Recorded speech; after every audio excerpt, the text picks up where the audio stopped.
అంతర్జాతీయ మహిళా దినోత్సవం పురస్కరించుకొని బేగంపేట గ్రామంలో మాజీ ఉపసర్పంచ్ మహేష్ గౌడ్ ఆధ్వర్యంలో బేగంపేట మరియు తాండ గ్రామంలోని మహిళా సంఘాల మహిళలతో అంతర్జాతీయ మహిళా దినోత్సవ వేడుకలను ఘనంగా నిర్వహించారు.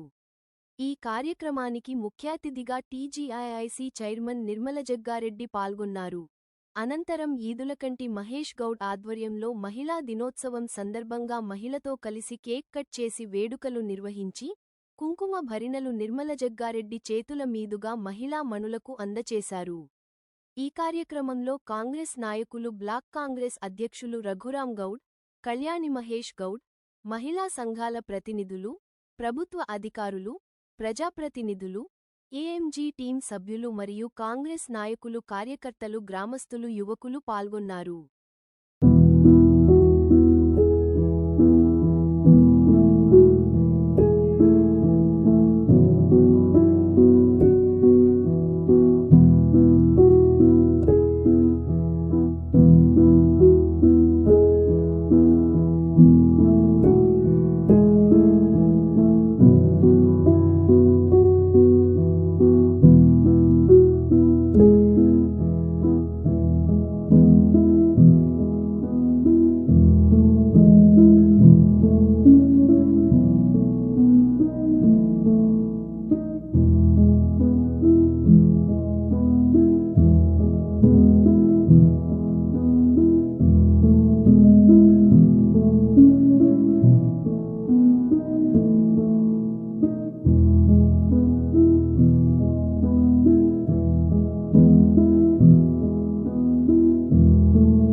జరిగింది.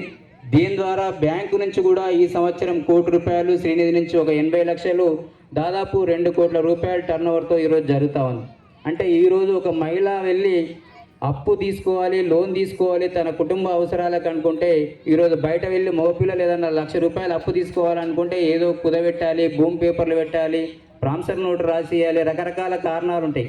కానీ ఈరోజు మహిళా సంఘాలు ఏర్పడిన తర్వాత డైరెక్ట్గా వెళ్ళి నాకు ఈ అవసరం ఉందని చెప్పి సంఘం నుంచి ₹1,00,000 తీసుకొచ్చి కూడా ఈరోజు కుటుంబాలు నడిపేలా ప్రమాద బీమా సౌకర్యం కూడా ప్రకటించడం జరిగింది. ఆ సభ్యులందరికీ కూడా ఉంటుంది.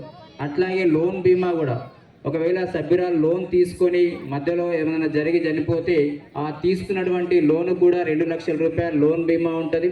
ఎంతైతే కట్టాల్సిందో అమౌంట్ కూడా మాఫీ చేసి ఆ సభ్యురాలు కట్టినటువంటి బ్యాలెన్స్ అమౌంట్ కూడా వాళ్ళ కుటుంబ సభ్యులకు కూడా అందే విధంగా ₹2,00,000 లోన్ బీమా, అట్లాగే ₹10,00,000 ప్రమాద బీమా సౌకర్యం ఈరోజు గ్రూప్లో ఉన్న మహిళా సభ్యులందరికీ కూడా ప్రభుత్వం ఒక చక్కటి అవకాశం మనకు కల్పించడం జరిగింది.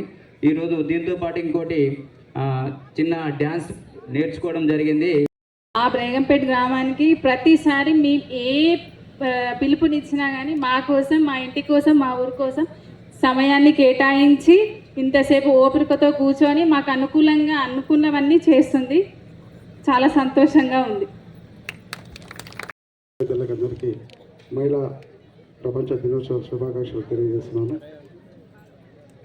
ముఖ్యంగా నాగేష్ అన్ని వివరంగా చెప్పాడు. మీతోని కొద్దిగా నేను ఏంటంటే, ఈ డాక్రా మహిళలు ఎప్పుడు మీ దగ్గర ప్రారంభించడం మీకు తెలుసో తెలియదు నేను చెప్తాను. 1994లో మన అంటే సంగారెడ్డి నియోజకవర్గం అంటే పడంచేరు సదాశివరెడ్డి ఎమ్మెల్యే గారు ఉండ్రి. అప్పుడు ఈ 1994లో డాక్రా మహిళా గ్రూపు నేను తీసుకొచ్చి మీ గ్రామంలో గౌసాబీ ఉన్నది, ఆమె గౌసాబీని వచ్చి వాళ్ళ ఇంటికి వచ్చి అడిగినాను, అమ్మ మీరు 50 రూపాయలు 15 మందిని ₹750 ఇవ్వండి అని చెప్పిన. ఏమండి మీరు వచ్చి ₹50 కలెక్షన్ చేస్తున్నారు, ఇళ్ళకి ఏమైనా తొమ్మిపోతారా మీరు అని అడిగారు. కొంతమంది కట్టలేదు. నేను 5 మందికి నేను ₹500 కలిపి 15, ఆమె 10 మంది 5 మంది కలిపి 15 కలిపిన. తర్వాత బేగంపేట తాండా పోయినా, వాళ్ళ భార్య లక్ష్మి ఆడ కూర్చున్నది, ఆమె శంకరమ్మ ఇద్దరు కలిసి డాక్రా మహిళా గ్రూపులకు లీడర్ చేసి వాళ్ళ దగ్గర కలిపితే వాళ్ళు ఎవరు ఇవ్వలే డబ్బులు. ₹750 నేను కలెక్షన్ చేసి వాళ్ళ దగ్గర పేరు మీద కట్టిన. తీసుకొచ్చిన తర్వాత ఎంపీడీ ఆఫీస్కి పోయి బాలేశ్వరం ఉండే. వేదిక మీద ఉన్న వాళ్ళకి అందరికీ కూడా అంతర్జాతీయ మహిళా దినోత్సవం శుభాకాంక్షలు. మహిళ అంటేనే ఓ శక్తి. ఆ శక్తిగా వచ్చింది మన నిర్మలక్క. మా ఆడవాళ్ళు ఏది కోరినా చిన్న చిన్న ఉంటే అక్క అవి నువ్వు తీర్చాలని మేము కోరుకుంటున్నాం. ఈ అవకాశాన్ని ఇచ్చినందుకు ధన్యవాదాలు. నేను అన్నీ అయినాయి, మాకు మహిళలకు భవనం కూడా అయింది.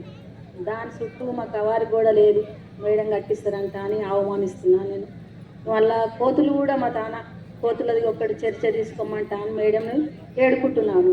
మాకు అది ఒకటి మహిళలకు చుట్టుముట్టు అవారి కూడా కట్టిమని వేడుకుంటున్నాను. కోతుల గురించి వేడుకుంటున్నాను. కోతులతోని మస్తు బాధ అవుతుంది. చిన్న చిన్న పిల్లలను ముసలను కరిచి ఇబ్బంది పెడుతున్నాయి కోతులు. పొద్దుమిక్తే పొద్దుగల ఇండ్లకి వచ్చి కథ పడుతున్నాయి. కోతుల గురించి కూడా ఒక చర్చ తీసుకోమని ఇంకేం కోరికలు లేవు మాకు. ఇది ఒక్క కోరికనే, ఇక కోతులది మాకు మహిళలకు భవనం కట్టిమంటా అని మేడంని కోరుకుంటున్నాను. అందరికీ శుభాకాంక్షలు. ఆవిర్భావ దినోత్సవ శుభాకాంక్షలు తెలుసు. హ్యాపీ ఉమెన్స్ డే మరోసారి చెబుతూ మన యొక్క ఈ యొక్క కార్యక్రమానికి ముత్తైదుగా విచ్చేసినటువంటి మన ప్రియతమ నాయకురాలు, ఈరోజు TGIC చైర్మన్ శ్రీ తూర్పు నిర్మల జయప్రకాష్ రెడ్డి గారు రావడం చాలా ఆనందం వ్యక్తం చేస్తూ, ఈ సభకి మాతో నాగేష్ గారికి కూడా ముఖ్యంగా ధన్యవాదాలు తెలియజేస్తూ, ఎందుకంటే ఇంతమంది మహిళలతో ఈరోజు వీళ్ళందరినీ ఒక మొబిలైజేషన్ చేసి ఈ సభ దినోత్సవం చేసుకోవాలని వాళ్ళకు ఉద్దేశం కల్పించి, ఇందులో భాగంగా నేను గతంలో ఒకసారి స్టార్టింగ్ ఉప సర్పంచ్ అయిన తర్వాత ఫస్ట్ లాక్డౌన్ సెకండ్ లాక్డౌన్ అయిపోయిన తర్వాత ఫస్ట్ టైం ఒకసారి మహిళా దినోత్సవం కార్యక్రమం చేసినారు వీళ్ళు గ్రామ పంచాయతీ దగ్గర. చేసినప్పుడు అందులో అనిపించింది, నాగేష్ అన్న నాకు ముందు చెప్తే కొద్దిగా ఏదైనా ఏర్పాటు చేస్తానన్న, మళ్ళీ ఇంకోసారి ఏదైనా జరిగితే మహిళల కోసం ఎప్పుడైనా నా వంతుగా నేను ఉంటానని కూడా నాకు తెలియజేయడం జరిగింది గతంలో. ఈసారి కూడా ఒక 10 రోజుల ముందే నాగేష్ అన్న కూడా చెప్పడం జరిగింది. నాగేష్ అన్న ఈ ఒక మహిళల దినోత్సవం ఏదైతుందో దాన్ని మనం అత్యంతంగా వైభవంగా జరుపుకుందాం. మహిళలు అంటేనే మనకు శక్తి, ఒక అమ్మ, అక్క, చెల్లి అనే ఒక దాంట్లో కూడా మనం కూడా వాళ్ళతో ఈ సెలబ్రేషన్ చేసుకొని వాళ్ళతో కలిసి మనం ఏదైనా సమస్యలు ఉన్నా ఏదున్నా వాళ్ళతో మాట్లాడుకోవడానికి గ్రామంలో ఒకేసారి తాండా, బేగంపేట్ మహిళలను ఒకే వేదిగా చూడడం అనేది ఇదొక ఎగ్జాంపుల్ అని చెప్పవచ్చు. మన బేగంపేటలో ఉన్నటువంటి గ్రామంలో మహిళల గురించి నాగేశన్నతో నేను చాలాసార్లు డిస్కషన్ చేస్తుంటాం. అప్పుడప్పుడు ఏమన్నా గ్రూప్ పరిస్థితి ఏంది, వీళ్ళందరూ ఇట్లా నిలగానే మన వారం కూడా చాలామంది సరిగ్గా టైంకు వీళ్ళు చేస్తారంటే అదేముండదు. ఏదున్నా కూడా కానీ మహిళలందరూ కూడా మాదొక గతంలో ₹1 ఏదో అమౌంట్ ఉండేదంట. ఈరోజు ₹2 కోట్ల అయ్యింది. దాంట్లో 20 సంఘాలకు సంబంధించి ₹1 కోటి నిధులు మన గ్రామంలో సొంతంగా వీళ్ళు జమ చేయడం జరిగింది. అందరూ అనుకుంటారు పురుషులకు తెలియాలి, ₹1 అని అంటే ఒక్కొక్క గ్రూప్ డివైడ్ చేసి ₹5 లక్షల జమ చేసారు మన గ్రామంలో గ్రూప్లో సంఘంలో ఉన్న అందరూ కూడా. దీన్ని కూడా అందరూ మహిళల సహకారంతో మీరందరూ కలిసికట్టుగా ఇంత యూనిటీ ఉందని చెప్పడానికి అదొక నిదర్శనం అని మనం చెప్పుకోవచ్చు. అదేవిధంగా గ్రామంలో ఉన్నటువంటి సమస్యలు కూడా ఇంతకుముందు కృష్ణవేర్ గారు చెప్పినట్టు అదొక కంపౌండ్ వాల్ ఉంది మేడం. దాంతోపాటు కొద్దిగా కోతుల బిడద ఉంది. దాన్ని మనం కంపౌండ్ వాళ్ళని కూడా మీరు శాంక్షన్ ఇప్పిస్తే చేకూరు సార్. అలాగే ఈ అవకాశం ఇచ్చినందుకు ఇంతమందికి మరోసారి మహిళా దినోత్సవం శుభాకాంక్షలు తెలియజేస్తున్నాను. ఫస్ట్ టైం కదా మాట్లాడడం కొద్దిగా కన్ఫ్యూజ్ అవుతున్నా, అంతే, వేరేదేం లేదు. Thank you. ఉంది. మరి ముఖ్యంగా ఈ ఉత్సవాలు ఎందుకు జరుపుకుంటామో మనందరికీ తెలుసు. మరి మన యువ నాయకుడు ముందుకొచ్చి మీ అందరినీ గ్యాదర్ చేసి మరి మీ అందరి బాగోగులు చూడడానికి ముందుకు వస్తున్నందుకు చాలా సంతోషం. మహేష్ గౌడ్ గారికి, అలాగే బ్లాక్ ప్రెసిడెంట్ రగన్నకి, ఎక్స్ సర్పంచ్ కళ్యాణ్ గారికి, మరి కళ్యాణి మహేష్ గౌడ్ గారికి, కృష్ణవేణి గారికి, అలాగే సభ అధ్యక్షుడు నగేష్ గారికి, అలాగే విలేజ్ సెక్రటరీ తారా గారికి, సమత గారికి, మరి మిగతా వాళ్ళందరూ కూడా స్టేజ్ పై ఉన్న వాళ్ళకి, స్టేజ్ ముందు ఉన్న అక్క చెల్లెళ్ళకి అందరు కూడా నమస్కరిస్తూ, తమ్ముళ్ళకి మరి అన్నలందరూ కూడా నమస్కారం తెలియజేస్తూ, ముఖ్యంగా అంతర్జాతీయ మహిళా దినోత్సవ శుభాకాంక్షలు తెలియజేసుకుంటూ, మరి ఇంత మనకు విలువిస్తున్నారంటే మనం కష్టపడుతున్నట్టే, అవునా కాదా? మహిళలకు గుర్తింపు వస్తుందంటే మనం చేసే కష్టానికి ఫలితం ఉన్నది అనేది మనకు అర్థమవుతుంది. మహిళ అంటేనే మరి ఇంతకుముందు కూడా చెప్పిండ్రు, ఒక శక్తి, వీరం, వనిత, రకరకాల పేర్లు మనకున్నాయి. ఎందుకు వచ్చినాయి? మనకు అంత ధైర్యం ఉంది. ధైర్యం ఉంది కానీ ధనం లేదు. ధనం ఉంటేనే ధైర్యం వస్తుంది. ధైర్యే సాహసే లక్ష్మి. ఎప్పుడైతే మనకు ధనం ఉంటుందో ధైర్యం వస్తుంది, ఏదైనా చేయగలుగుతాం. మరి పురాణాల్లో, వేదాల్లో అయితే మహిళను, ఒక స్త్రీని ఏ విధంగా చూసేవారంటే ఒక దేవతలాగా చూసేవారు. మహిళ ఎట్లా ఉండాలి, బయటికి రాకుండా సిస్టమేటిక్గా ఉండితే వినాలి అనే పరిస్థితిలో మనం చిక్కుపోయినాం. కాబట్టి ఇలా మహిళలు ఇది కావద్దని చెప్పి ఉద్యమాలు చేసి ఒక మహిళా దినోత్సవం పెట్టాలి, మహిళలందరినీ గ్యాదర్ చేయాలి, ఒక దగ్గర కూర్చొని పెట్టి వాళ్ళ సమస్యలని, వాళ్ళకి ఎలాంటి పరిష్కారం మార్గం చూపెట్టాలని మరి అలాంటి సిస్టమ్ తీసుకొచ్చి ఈరోజు మహిళా దినోత్సవం చేసుకున్నా అంటే దీనికి చాలామంది కృషి ఉన్నది. మరి ఆ కృషితో మనం ఈరోజు ఇంత ఫ్రీగా ఇంట్లోకి వెళ్ళి బయటికి రావాలంటే అత్త పర్మిషను, మామ పర్మిషను, భర్త పర్మిషన్ తీసుకొనే పక్కింటికి వెళ్ళాలన్నా కానీ అడిగిపోవాల్సింది, అవునా కాదా? ఉన్న పెద్ద మనుషులు చెప్పండి, పక్కింటికి వెళ్ళాలి, ఏదైనా అడగాలి, ఆమె బాధ చెప్పుకోవాలన్నా కానీ చాలా సీక్రెట్గానో దాచుకొని భయంతోనో పోయి మాట్లాడుకునేవాళ్ళు. కానీ ఈ రోజుల్లో ఇంతకుముందు నగేష్ చెప్పినట్టు మీరే ఫ్రీగా ఎక్కడంటే అక్కడ బ్యాంకుకి వెళ్తున్నారు, ఏ పని ఉన్నా కానీ పోయి చేసుకోగలుగుతున్నారు. ముఖ్యంగా దానికి కారణం చదువు. ప్రతి మహిళ చదువుకుంటేనే ఒక ఇల్లు బాగుపడుతుంది, పిల్లలు పడతారు. మరి సిస్టమేటిక్గా మన సంసారాన్ని చేసుకోగలుగుతాము. ఎవరి ఆసరా లేకుండా చదువు వల్ల ఎన్నో, ఇప్పుడు విలేజ్ సెక్రటరీ గారు ఉన్నారంటే చదువుకున్నారు కాబట్టే ఈరోజు విలేజ్ సెక్రటరీ అయింది. మన కలెక్టర్ గారు కూడా మహిళ ఉన్నారు కాబట్టి చదువుకుంటేనే మహిళ కలెక్టర్ కాగలిగింది. మరి ఆటో నడుపుతూ మరి మహిళలు కూడా ఈరోజు అన్ని రంగాల్లో ముందుకెళ్తారు. ఆకాశంలో విమానం కూడా నడుపుతున్నారు, ఇనుప గనుల్లో కూడా మహిళలు పనిచేస్తున్నారు. అంటే మన శక్తి ఏందో చూపెడుతున్నాము, మనకంత శక్తి ఉంది. అట్లని మగవాళ్ళను వేరే కాదు, వాళ్ళు లేకపోయినా మనం లేము, మనం లేకపోయినా వాళ్ళు.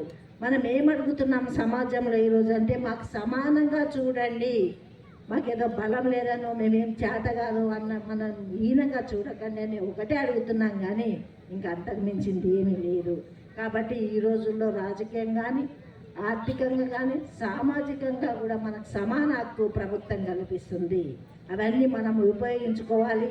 తప్పకుండా మన భవిష్యత్తును మనమే బాగు చేసుకొని చూడండి. ఒక ఇల్లు మంచిగా ఎదిగింది, సంసారం బాగా అవుతుందంటే దాని వెనకాల ఎవరున్నట్టు? ఆడదే ఆధారంతోనే ఇల్లు బాగుపడుతుంది. ఒకవేళ ఇల్లు ఇదైపోయింది, నష్టం జరిగిందంటే అదెవరు కారణం? ఆడదే. కాబట్టి రెండుటి కూడా కత్తికి పదన ఎలాగ రెండు సైడ్లు ఉంటే ఏమవుతుందో మనకు కూడా అలాంటి పదనైనా తెలివి ఉన్నదని అర్థం. చెడిపోవాలన్న ఆడదే, మంచి కావాలన్న ఆడదే. మగవాడికి మంచి పేరు వచ్చిందంటే కూడా ఆడదానితోనే. కాబట్టి మనకు అంత శక్తి ఉంది. మనం నిజంగా మహాశక్తులను మరి దేవతలను కూడా అనుకుంటే చేసే శక్తి మనకుంది. మనసులో వస్తే మాత్రం మనం మర్చిపోము, దాన్ని సాధించే వరకు మనం దాన్ని వెంబడబడతాం. అదే మగవాళ్ళు ఏమంటారంటే పోనీలే అన్నది అంతే, పోని మనం అంతే పడే పరిస్థితి మనకు ఉండదు. దాన్ని ఎందుకు అన్నది, ఆ మాట నాకు ఎందుకు వచ్చింది, దాన్ని ఏ విధంగా దాని పరిష్కారం కావాలని మొండిపట్టు పడతాం. అదే కానీ మనకున్న తెలివిని మగవాళ్ళు అర్థం చేసుకోవాలి. మనం ముందుగానే చెప్తాం, ఏ విషయమన్నా ముందు చెప్తాం, జాగ్రత్త పడాలని చెప్తాం. కానీ వాళ్ళు మనల్ని అర్థం చేసుకోరు. వీళ్ళు మన మహేష్ అడిగినట్టు తప్పకుండా మీకున్న మహిళా భవనానికి కంపౌండ్ వాళ్ళు మరి తప్పకుండా చేస్తాను. తప్పకుండా జగ్గారెడ్డి గారి దృష్టికి తీసుకెళ్ళి వచ్చే ఫండ్లో త్వరలోనే మీ కాంపౌండ్ వాళ్ళకి మరి శాంక్షన్ చేయించే బాధ్యత నాదని తెలియజేస్తూ సెలవు తీసుకుంటాను. కోతులంటే చెప్తాం, ఫారెస్ట్ ఆఫీసర్ వాళ్ళకి చెప్తాం. ఆ కోతులను మరి వాళ్ళు ఎక్కడైనా తీసుకెళ్ళి వదిలిపెట్టే ఇది ఉంటుంది వాళ్ళకి. తప్పకుండా రేపే మహేష్ నాకు ఫోన్ చేస్తే రేపు నేను ఫారెస్ట్ ఆఫీసర్ అని చెప్పి ఆ కోతుల బెడదను మాత్రం తీసేద్దామని తెలియజేసుకుంటూ, ఏ సమస్య ఉన్నా ఫ్రీగా చెప్పండి. తప్పకుండా మా వంతు కృషి మేము చేస్తాము, మీ వెంబడే మేము ఉంటామని తెలియజేసుకుంటాం.